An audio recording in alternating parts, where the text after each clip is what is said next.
All right, Jeff Zimmerman with esteemed, famed, one of the best trainers in the whole world, Robert Garcia, future Hall of Famer. Man, I don't know if people talk about you like that enough, if they are, because you've been one of the best and since I've been covering the sport, 15, 20 years. But how you doing, Robert? Doing great. You gotta set up yourself with a good team, good fighters. Treat everybody well, and your name will be out there. But I'm still working. I'm not done yet. I still got a lot more to do. Yeah, this isn't a retirement interview by any means. Yeah, But I don't want to retire yet. right. I think I still have a few years left. So yeah, we got to continue doing it. Yeah, I would see you out here in your home away from home in Dallas, Fort Worth, coming out. I know you got some stuff going on in San Antonio, but it's been a while, so I'm thankful to catch up with you. Yeah, definitely. Anywhere in Texas, I always have fun. Texas has always been great to us. It doesn't matter where in Texas. The fans are special. When it comes to the love of the sport, the love for the boxers, for us as trainers, the family. Just the fact that my dad, myself, Mikey, my son, everybody's involved. We get a lot of love from everybody in Texas. It's different the way it is in any other state. Texas is special. Yeah, yeah, it is. And I think you remember I'm from California originally, but been here 24 years and I'm not Right. moving back. So, um, but listen, before we get going and get into this little fight over this past weekend and everything else you have going on, I was at Fernando Vargas's gym a few months ago in Vegas. And of course, I had to ask him about you, your dad, and Mikey. And for about 20 minutes, he just talked about your family and the love and sharing a room with you and just what you did for him, just, and to see Fernando now with his own kids, what does that mean to you guys, your family, and especially your dad?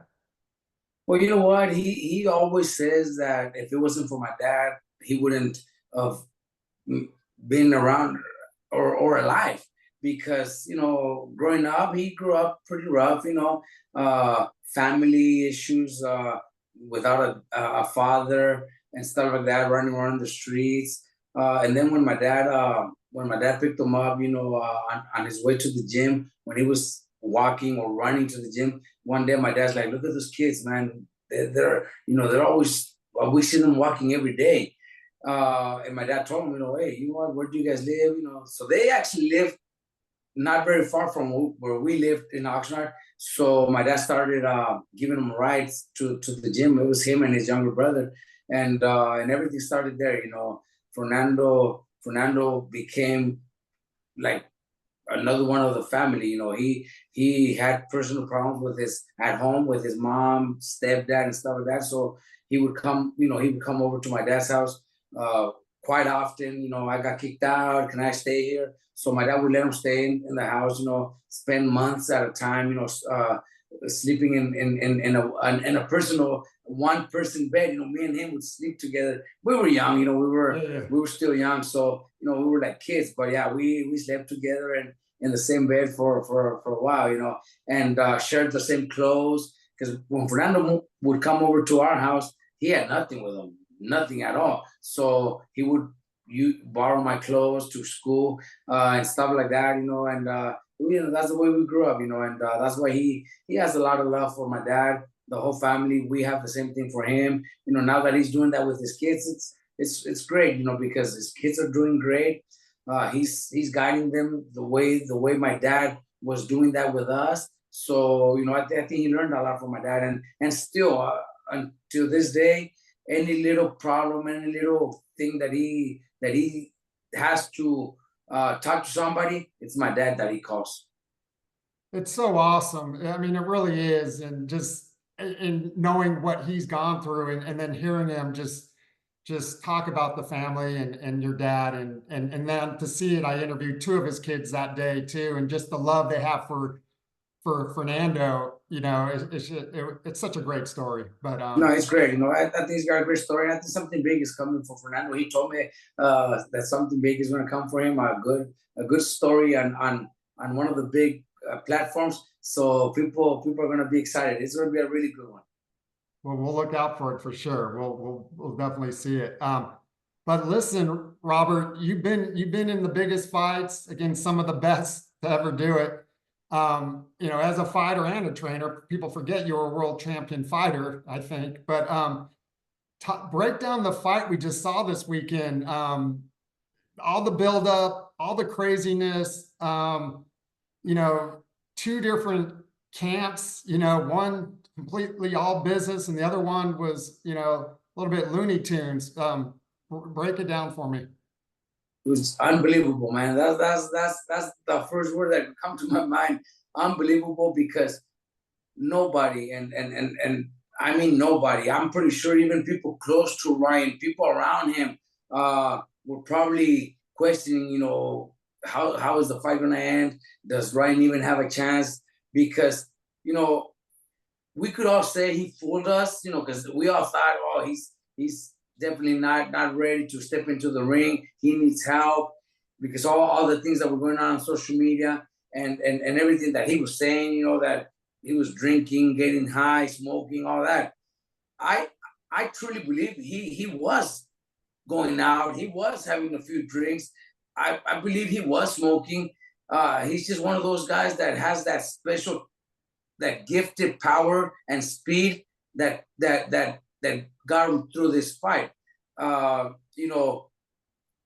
very happy for him, for his dad, his family. I know them growing up in Southern California through the amateurs. Ryan has said it himself, going to amateur tournaments where they didn't have money to rent a room in a hotel. They had to stay in the car during the tournament. That's not easy. That's doing it the hard way. And going through that and seeing them get to where they're at right now, it makes me very happy, especially knowing that he's, Mexican American from Southern California. I love what he did in the ring.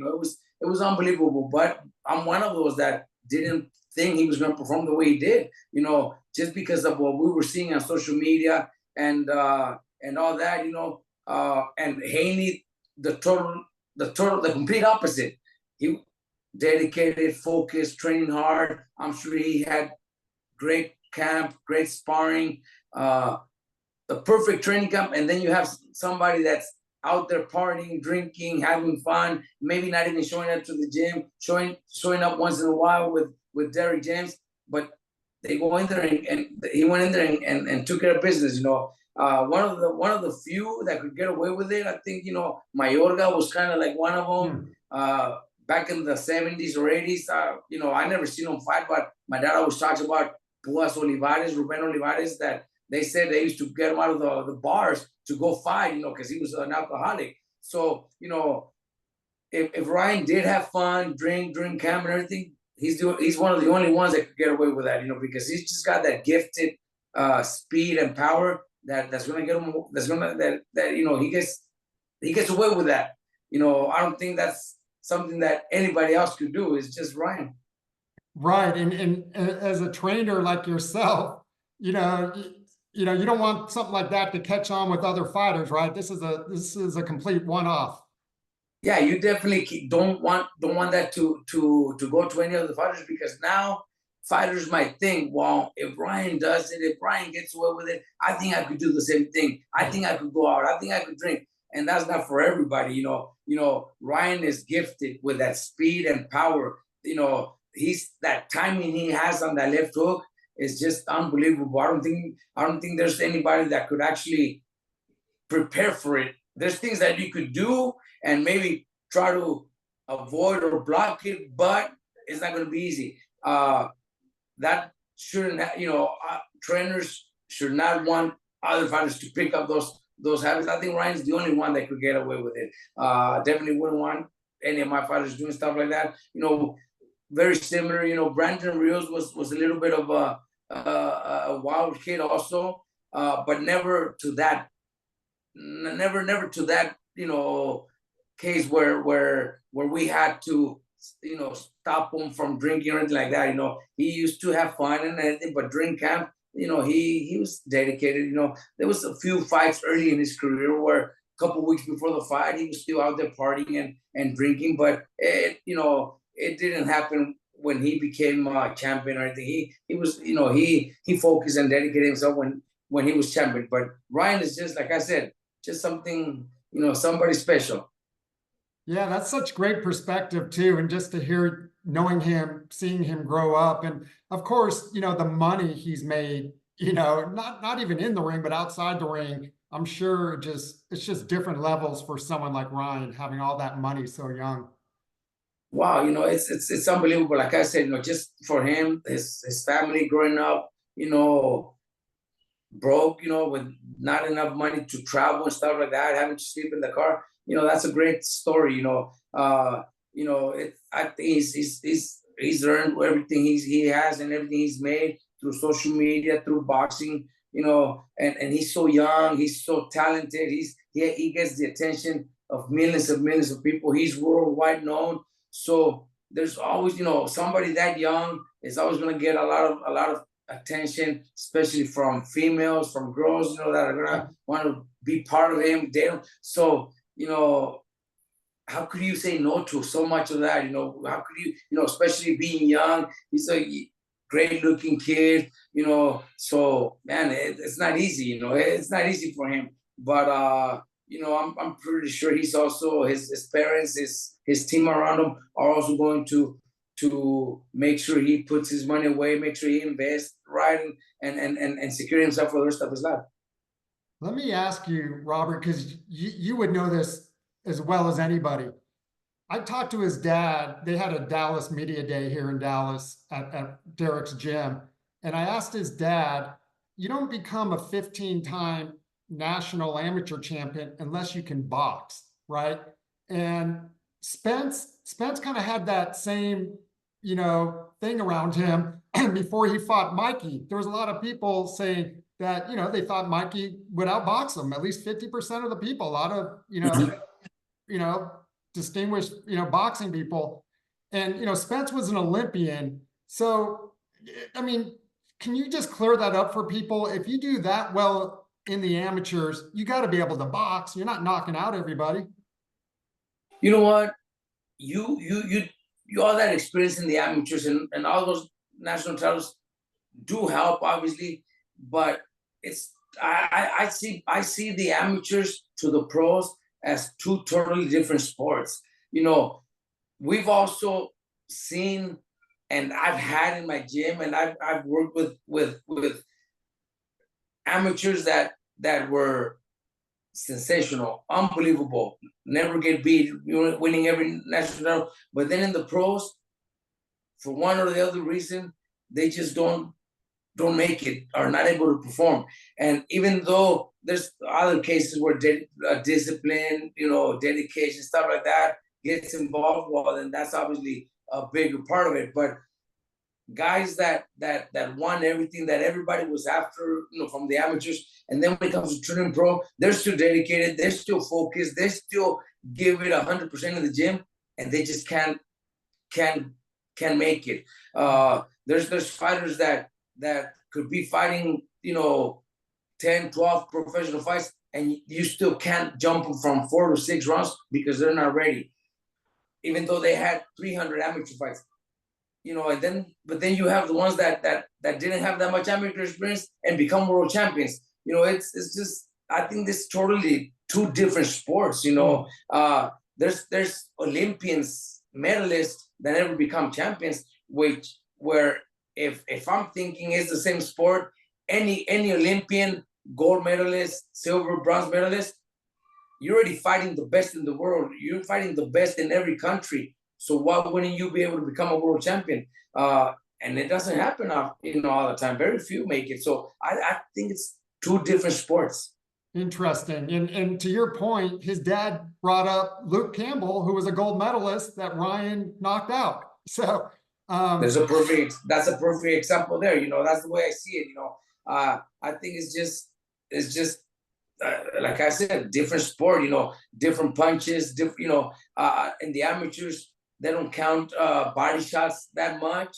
And in the pros, body shots are a big factor when you go to the body good, you know how to work the body, solid punches. And amateurs, they count a lot of points, where in the pros, one punch could change the fight around, so it's totally different. I just think in the amateurs, all my fighters, all my amateur program that I have, and all the kids that I'm preparing, I'm not preparing them to become amateur superstars. I'm preparing them to become professional fighters. I'm teaching them the professional style. I'm making my amateurs spar with my professional fighters because they need to be professionals.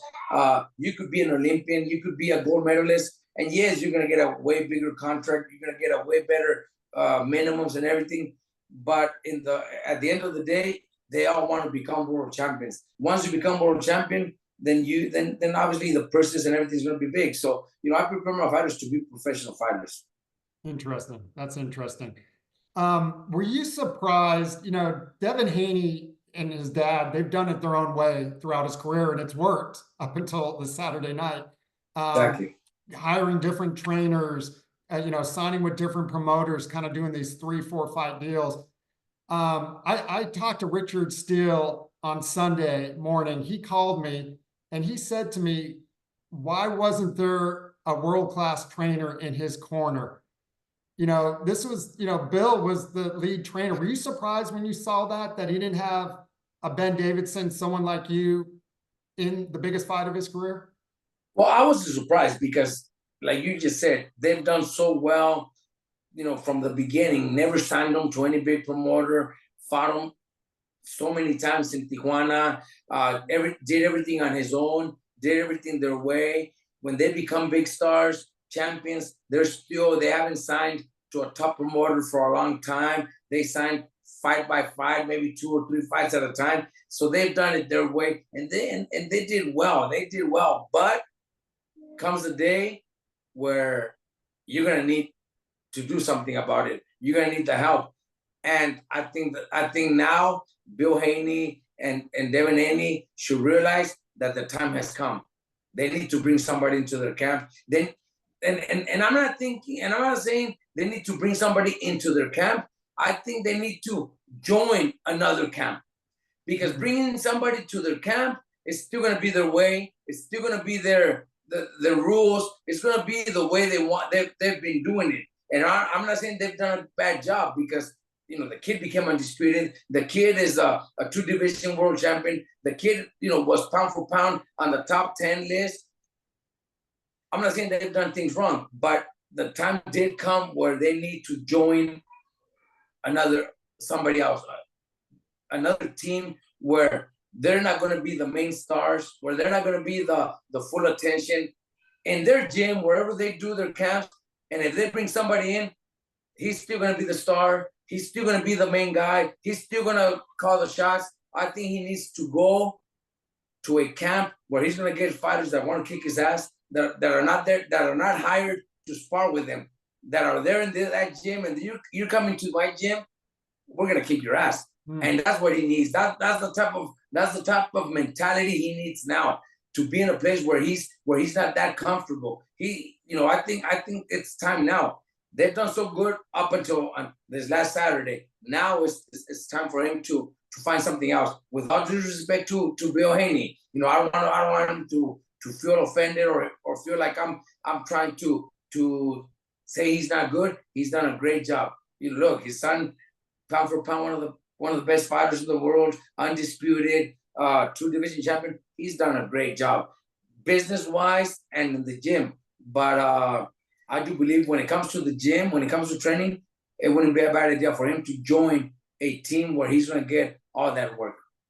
Interesting. And just, we won't dwell on the fight much longer, Robert, but what could have Devin done differently? Just from watching it, everyone knows the left hook is coming. That's the money punch from Ryan. Yet he kept getting hit by it. He had it seemed like he had no answers. I think it was just the first round, that first left hook that Ryan landed, I think changed everything around. Even on, we're talking about Devin, which I'm pretty sure he felt it, and Ryan has that special, that gifted left hook, speed and power, and accuracy. That's his gifted talent. When Devin got hit with it, he didn't expect it, and he didn't expect it to be that fast and strong. I think that changed everything around for Devin, and I also think it changed everything around for Ryan. I think if 5-6 rounds would have gone by and Ryan never landed anything hard, anything solid, I think it would have been a total different fight. I think it would have been all Haney, and Haney would have probably stopped him later in the rounds. I think it was that first left hook that Ryan landed that gave him that confidence, knowing that he could, that Haney wasn't going to be able to take his punch. That's why he was confident, and that's why he did it over and over and dropped him 3 times. And that also changed Haney's mentality. Man, that didn't figure out what to do. When you're winning and winning and winning, that happened to Derrick James. With all his young fighters winning, always winning, and then comes the fight against Crawford, and it kind of seemed like he kind of got a little confused. But now that taught him so much that that's going to make him better. So I think that's going to be the same situation with Haney and Bill. Bill Haney had never gone through that. His son's always winning. He doesn't train anybody else. He's never experienced a tough loss. He's never experienced anything like that. So this should teach him a lot. Yeah, that's great perspective. This is why I wanted to talk to you, Robert, because you bring so much perspective because you've been in those fights, and and you mentioned Derrick and you mentioned Spence and Crawford. I just got one question for you there. Supposedly, it's been reported that they had a fallout, that they're not together anymore, and part of it is the upside on the pay-per-view that Spence made in the Crawford fight. You as a trainer, what are your thoughts there, and how does that usually work? Do you guys usually get a piece of the pay-per-view, or is that just case by case? Well, you know what? I think it's just fighter and trainer. They have to probably talk it over before the fight. I'm going to tell you our personal experiences. I've been on some pay-per-view fights, Maidana, Mayweather, twice, with Pacquiao, twice with Brandon Margarito. But in those situations, as you know, the Star, the Mayweather, they're the ones that keep all the pay-per-views. When you're talking about Spence and Crawford, it was like a 50-50, 60-40, whatever split was. So they both got part of the pay-per-view. In my situations against Pacquiao and against Mayweather, it was just a flat fee, and I got paid from my fighter. When Fernando Vargas was fighting pay-per-views, Fernando always paid my dad his 10% from his purse and the pay-per-view. Mikey's fight against Spence, same thing. That's pretty much family. So it's different. Right. I think Derrick James should have got his percent even from the pay-per-view, because they both made it together. They both got there together. They, instead of cutting his money, man, he got you there too. Give him a bonus. You know what I mean? I think it sucks when a trainer works his ass off. Especially if we have a kid from his pro debut to making it. The first 3-4 years, we're not making any money. We're spending money in the gym, traveling. We're not getting paid from $2,000-$3,000 paydays. You know what I mean? So we go through that for 4 years before they even start making real money. So when they start making real money, and the trainer made it there with you, got there with you, the trainer, fuck, we should get bonuses. You know what I mean? Yeah. We did it together. I've never been in that situation where my fighters try not to pay me or try to pay me less, because I want to allow it. I want to accept it. They got there because of my help also. I've never had that situation. All my fighters that I've always trained, and a lot of them that I also manage, where I probably get a bigger percentage.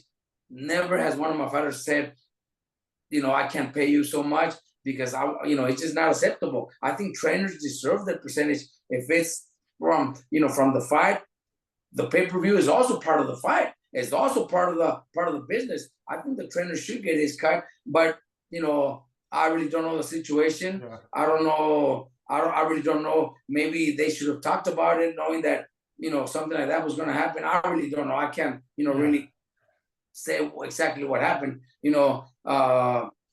It still sucks to see that they did so much together and now they're splitting up. Where Derek also could have. I'm pretty sure it was still a big guarantee. From the fight itself was a huge guarantee. So, man, sometimes you might have to, let things slide. But something that they should have talked about. Before the fight.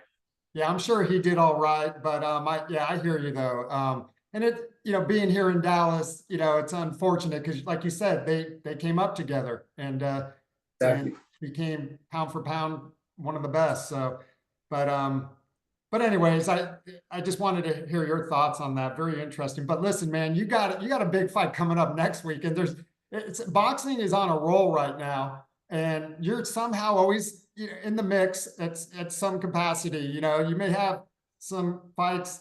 You may not have some fights for a while, and then all of a sudden, boom, Robert's front and center. But talk about Vergil and Jose on the same card next weekend. Golden Boy back at it. How exciting is that? You know what? That's awesome, man. You know what? Before the year started, during the holidays, obviously spending time with the family. My dad called it. My dad said, you know what?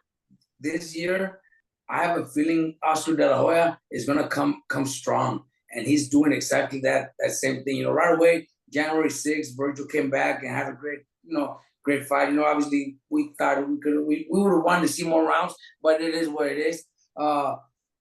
They've been putting up really good cards, really good fights. He's said it publicly. I want to work together with every promoter, and now a lot of fights are happening because Golden Boy is actually asking for those fights, asking for those big fights. And look, this is going to be another one of those great events in Central California, Jose Ramirez hometown. The crowd always shows up to support him, and it's unbelievable the way the fans really love him over there. And Vergil, the co-main event, it's going to be a little, that extra taste, that extra cherry, that's going to give the fans over there in Fresno. And we have, just the rest of the card also. We have Oscar Duarte fighting Jojo Diaz. That's going to be a great fight too, and a lot of local talent also. So, it's going to be one of those nights, especially 2 weeks after Ryan's fight and Ryan's performance. Everybody in the world, everybody in boxing got excited. So they had a great show with Ryan and Haney. I think this is going to be another one of those great ones. And boxing, look, we're not even halfway through the year, right. And I think this year's going to be great also, just like last year was. Yeah. So let's talk about Vergil, Robert. I mean, he's been so close to being a breakout star. He's like at 140, he was so close to getting a title shot. Then he gets to 147. And then obviously he gets sick. He, is dealing with his illness and everything. And he's just been, he has so much talent. What are you seeing in the gym with him? And does he look as good as ever? Like, assess where he's at right now. You know what? This camp, he looked much better than the first camp back. Even though even the first fight, his fighting jammer, he had a good camp, but this time was a lot better. The sparring sessions, everything was really good. I think activities was going to keep him going. After this fight, I'm going to ask, to bring him back right away in the summer, sometime in July, August, so that way he could fight one more time before the end of the year. I think activities was going to help Vergil what he needs. We were hoping because obviously the sanctioning bodies have the rules, but they also kind of break their own rules. Vergil's number one in the WBA, and the WBA champ when I can't think of his name right now, but he's fighting Crawford now. Yeah, he's fighting Crawford. We're supposed to be the mandatory. It was announced that the winner of that fight had to fight the number one, the mandatory, and Vergil was the one. But obviously, like I said, it's a much bigger fight against Crawford. So the champion will rather do that for a huge, bigger payday. The WBA will also like that better, because it's Crawford involved. So we're not mad either. But that was that fight we wanted for the summer. But we actually have to look at different directions. Golden Boy's going to do their job. Rick Meridian will do their job with the sanctioning bodies. Hopefully, we get a title fight with Vergil. But even if we don't, in the next fight or two, I wouldn't even mind if we got an opportunity at 160. Vergil's just a big boy. He's so strong that I wouldn't mind him fighting at 160 either. He feels so good in his last fight. He made 156 with no problem. So I know he could do 154. So we want a title 154, obviously. But if there was an opportunity, if they called and said, "Look, there's an opportunity for you to fight for the world title 160," I wouldn't mind doing it. Interesting. So Oscar said to me at Ryan's media day, of course, I had to ask him about Vergil, since he was, here in his backyard. He said after this fight, he's planning to try to get him a title fight. I mean, do you feel like he's ready to take on any of those guys at the top at this point?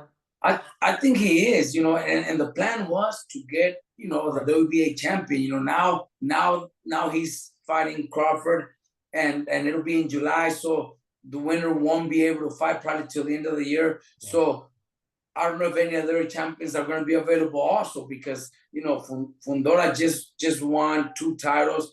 I don't know if he'll be available, because I'm pretty sure he's looking at maybe at a possible rematch or a fight against Spence or something like that. So I don't know what's going to happen. So that's where we have to wait and see. I know the WBA also does regular champions. So maybe the WBA, since they didn't give us that opportunity against the champion and they gave it to Crawford, well, maybe Vergil could fight for the regular title, which is also as important as any other title. I would love that too. And I'm pretty sure Oscar has a relationship with all the organizations. They could probably pull something off like that, because Vergil is the mandatory to fight for the title. And if they're choosing to go a different direction, well, then I think rightfully so, Vergil deserves that shot to fight for the regular WBA title. Yeah, and yeah, you mentioned Crawford. And what about? I mean, I know he'd probably like to get a world title. I talked to before the Fundora Tim Tszyu fight. I talked to Tim Tszyu, and I brought up Vergil, and he had nothing but praise for him and said he would absolutely love to share the ring with them. Obviously, a lot has changed after the bloodbath with Fundora. But what about a all Dallas DFW fight, Spence and Vergil at Cowboy Stadium at Jerry World? You know what? That would be huge. That would be huge in Dallas. Errol Spence, I think is a very talented fighter. I think the best thing for him is to move up in weight, feel stronger, comfortable. He was a 147 too many years. I think that's what affected him. It would be huge. I would love that. I don't know what Spence's plans are. I don't know if he's already looking into a date anytime soon, but that would be huge. That would be awesome. It would be a huge fight for Dallas. One of the biggest fights ever in Dallas for Dallas, because both fighters are from the same area. So it would be huge. I would love that. That would be unbelievable. Tim Tszyu is also another fight that doesn't have to be for a world title. Tim Tszyu is not a champion anymore, but it would still be a great fight between Vergil and Tim Tszyu. That would be huge, and I wouldn't mind doing that either. I think that would be an instant classic, Tim Tszyu and Vergil. And Jose, Robert, Jose's obviously been a world champion multiple times, got to the mountaintop, now with Golden Boy left top rank. How much does Jose have in the tank? I know he's fighting a Bartholomew, a veteran. How much does he have left, in your opinion? You know what? Jose is only 31. He'll be 32 this year, but he's still 31. He's still young. You know, I think what I want to do, and I already talked to Rick and Jose, is keep Jose active also. That's what he needs, activity. You know, in the last 3 or 4 years, he's fought once per year. And I don't like that. I like my fighters to stay active, to stay busy. Vergil's gonna have hopefully 4 fights this year. I think Jose needs to fight at least twice a year, you know. Staying out for so long. Even though I know Jose is a very dedicated person, and even if he's not in my gym, he's training back home, but it's not the same, you know, when you're training for a fight and getting ready, doing some rounds, sparring, mids, and all that, and fighting. That's what I want to do this year, and a few more years, because Jose's 31, you know, he still has a good 5, 6 years left in boxing. He's healthy, he's motivated. Now that he signed with Golden Boy, he's excited about his a new chapter in his career. You know, he's motivated. You know, I think this was something that he needed. Golden Boy being the new promoter for him, it just gave him like a new life. You know, Top Rank is one of the best. Top Rank has always been one of the best in boxing, still is, and will continue doing it. But I think for Jose, it came to the point where he was there too long already, where he needed something new. And now he's getting there with a new promoter. Same thing when he was training with Freddie Roach. I think he got to a point where he got too old and too many years, where he needed something different. When he came to me, you know, he became unified champion and had great wins. Fought for the undisputed title, where, you know, we lost, but it was a 6 to 6 rounds. You know, the knockdowns are the ones that made the difference. So he still had a great performance. I think the new promoter, Golden Boy, is going to bring something new to Jose. So he's very excited to go out there and perform. Well, I saw Rick, who's the ultimate promoter, put a post out there to Oscar and Eric, Ryan versus Jose, to make that fight. Ryan said he can't get to 140 anymore, but even a catch weight, that would be a firefight.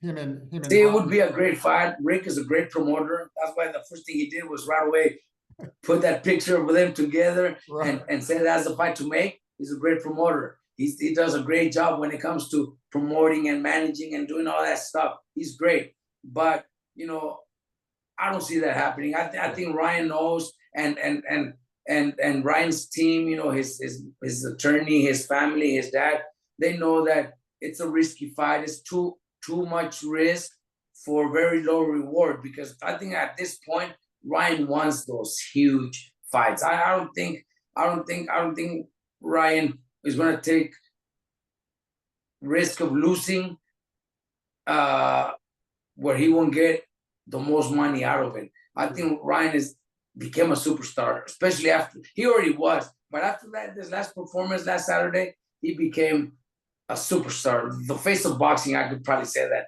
That kid is unbelievable. So he's gonna try to get nothing but huge paydays, $40, $50 million paydays every time he fights.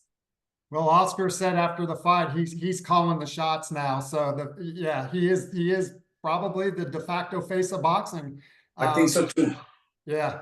And I'm here with Robert Garcia, one of the best trainers in the world. And like I said, future Hall of Famer, hopefully sooner than later. Let me ask you a few other things, Robert, before I let you go, because it's been so long. If you got a few minutes, but you got Canelo Munguia talking about the face of boxing. Canelo may still be holding on to that title ever so slightly. Cinco de Mayo, but Oscar keeps talking about the changing of the guard. A young guy in Munguia, with Freddie now, kind of maybe fresh start with Freddie.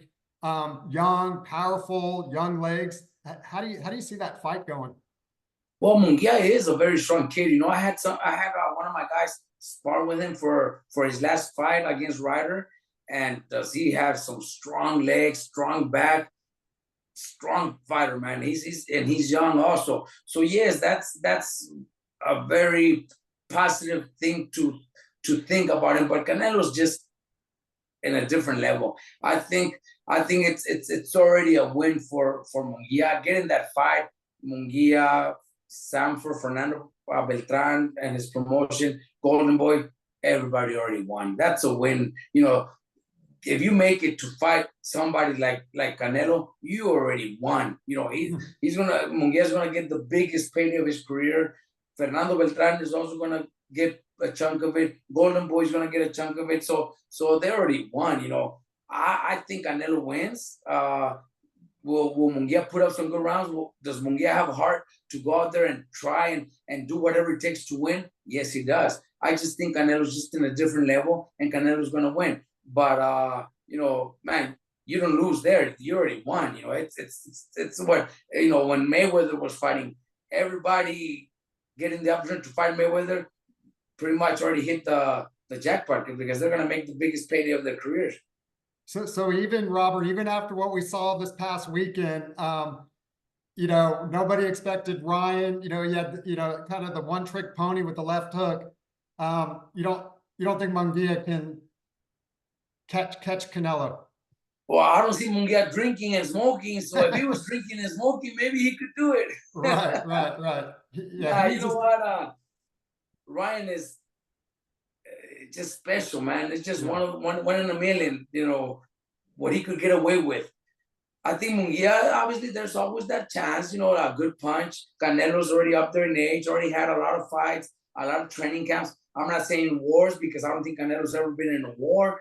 But he's got a lot of training camps, sparring matches, gain up and down in weight, stuff like that. All that takes a lot out of your body, especially later in your career. But I think Canelo's still very dedicated. He's still very disciplined. So I think he still has a lot left and enough to beat Munguia. Would I love to see Munguia win? I would love to see him win. I would love to see him, because after Canelo, we do need another Mexican superstar. We already have Pitbull, where people love Pitbull, and people are going to follow Pitbull's career for many, many, many more years. But Munguia is right there too. So if he was to pull it off, that would be great for him.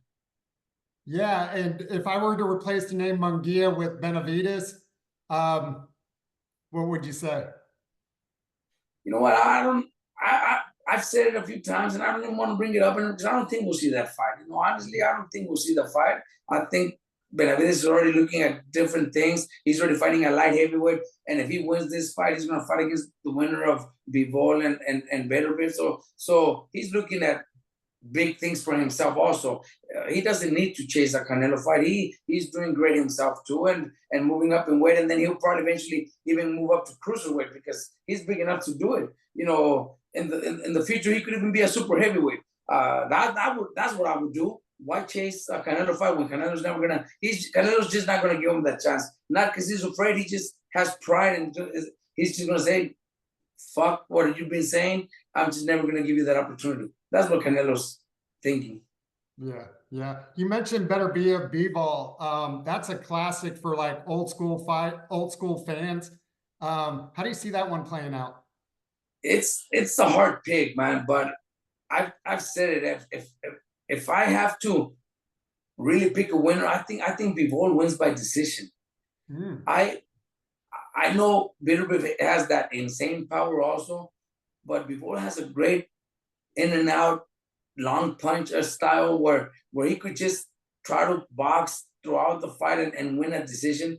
Beterbiev's last fight, I seen, he also gets tagged a little, and it bothers him. He doesn't like getting hit. So I think Bivol will catch that and try to win a decision. If he tries to exchange and tries to make it into a war, then he'll be in trouble. He's in trouble. I think he's going to fight smart throughout the fight and pull off a decision. That's my prediction. It could go totally the opposite. It could end one punch knockout in Beterbiev's favor. because he's got that power. But I picked Vivol. Fury, Usyk. I want to see Usyk become undisputed and maybe retire after that. He's done a lot in boxing. He's been in some of the greats, and if he beats Fury, he'll go out as one of the best heavyweights ever. And he's actually a small guy to be able to do something like that. I would love to see that. Plus, I wasn't very pleased with Tyson Fury just performing the way he did against Ngannou. I think he disrespected boxing. Didn't care about what people could think or say about him. He went out there. I don't think he trained for that fight, and that's disrespecting the sport, because this sport, everybody takes it very serious. Everybody should take it serious, and it's a very dangerous sport to where people could die in the ring. So I would like to see Fury pull it off. No, I mean Usyk pull it off. Well, talking about taking it serious, what are you a fan of the exhibitions, Tyson and Jake Paul? Where do you stand on that type of? Well, why not? It's like watching WWE. Like 2 weeks ago, everybody, I didn't see it. I was in Mexico and other fights, but I see a lot of people watching. I don't know if it was Royal Rumble or I don't know, one of those big events, WWE events, and it's huge. People pay pay-per-views to watch. People show up to the arenas. They love The Rock coming out, and they love all these guys. Same thing with Tyson and Paul. It's going to be an event. It's not a fight. It's an exhibition. It's going to be an event. So why not? I don't mind. It doesn't make me mad. I know it's not a real fight. I know they're going to be wearing huge gloves. They might even be wearing a headgear. I don't know. So I believe there's not going to be no judges. So it's just like ordering and going to watch a WWE event. People should know that. People should know it's not a fight. And if you're paying for it, and if you're paying your ticket to go watch it, you should know it's not a real fight. It's going to be an event. Right. And at least it's free on Netflix. And to Jake Paul's credit, Amanda Serrano, Katie Taylor is the co-main event. So, they're putting on real fights on the undercard. So that's awesome. That's a great fight, because they already did it and they broke records in New York. So yeah, that's great. That's going to be a great undercard fight. Like I said, it's just an event. That the whole show should be a good fight, but the main event, just an event. People that go and people that pay for it should know it's entertainment they're going to watch. Right. And I would be remiss if I didn't ask you about one of your other studs in your stable, Bam Rodriguez, fighting. He's a young future Hall of Famer himself, but fighting Juan Francisco Estrada, future Hall of Famer, in June. What is it? June 29th in Arizona. Right. What thoughts on Bam? I'm excited about that one, but look, when after Bam's last fight in December, Matchroom gave me a few dates in March and April, and Bam told us he didn't want to fight because his girlfriend was going to have their baby in April. So he's like, I want to spend time with her. I want to be with her through her pregnancy. So when the baby's born, I want to be there. So I'll fight after. So I told Matchroom, we won't be able to do it. So give me something in June or July. And when they did, they told me that his date was June 29th. They told me they were going to go after Gallo Estrada, but Gallo Estrada was also looking into maybe fighting Ioka in Tokyo. So when I told Bam that was his date, but that it could not be, there was a possibility that it wouldn't be Gallo Estrada, that it could be somebody else. And Bam told me, if it's not Gallo, I'd rather stay home with my newborn and fight at the end of the year. I'd rather spend time with my girl and my baby. He said the only way I'll fight June 29th is if it's against Gallo Estrada. Bam is one of those kids, man.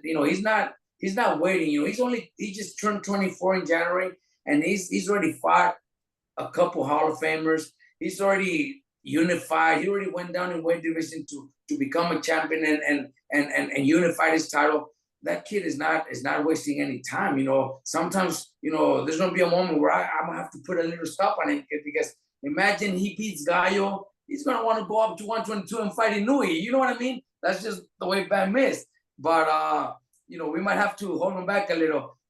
You know, it's gonna be a great fight, man. I'm excited about this fight, not only as obviously as Bam's trainer and manager, but also just a fan. You know, I'm seeing Gallo fight, and fuck, can that kid fight, man? You know, I'm people are telling me, what's your game plan? What are you gonna do? Fuck, I thought I was gonna be able to catch things, but it's hard, man. Gallo adjusts to everything. Gallo's the real deal, man. It's gonna be a great fight. I can't wait. Yeah, I got to see him against God, I just went blank. The Nicaraguan here in Dallas. Yeah, Chocolatito. And man, hell of a fighter. Hell of a fighter. But no, credit to him, man. He doesn't duck anybody, kind of like a Ryan Garcia. They want to fight the best guys out there. Exactly. You know, that's what Bam's doing. You know, Bam, that after this one, like I'm telling you, I'm a little worried what he's going to want to do after, because at 115, I would love him to unify and maybe become undisputed, because right now that's what makes a big deal, being undisputed. You know, we've had quite a few in the last few years, and at 115, I think it's a division where we could actually do it. You know, we could fight to become undisputed, and it's just like two or three fights away, and then maybe move up in weight division to 118, because I think Bam will be a multiple division champion. You know, he's just that talented, that special. But we also have to take our time. I think at 115, maybe, you know, after this, everything goes well, get a unification title fight somewhere by the end of the year. If we don't get the rematch with, if Gallo doesn't want the rematch, because there is a rematch clause. But if not, we'll want to unify, and maybe by next year become undisputed. I would love to see Bam become undisputed at 115. Man, that would be awesome, Robert. Well, listen, man, I've kept you long enough. You know, like I said, it's always great talking to you. It's been a while, haven't seen you in a while, but you know, good luck next week with Vergil and Jose. It's going to be I mean, I know Rick doesn't cut corners when he puts on these shows. It's going to be it'll be fun to watch on TV. And man, I hope to see you in person here soon, either in California, out here in Texas. But until then, man, good luck. And thanks for having me, Jeff. All right, man. We'll talk soon. Thank you. Talk soon. Thank you. Bye-bye.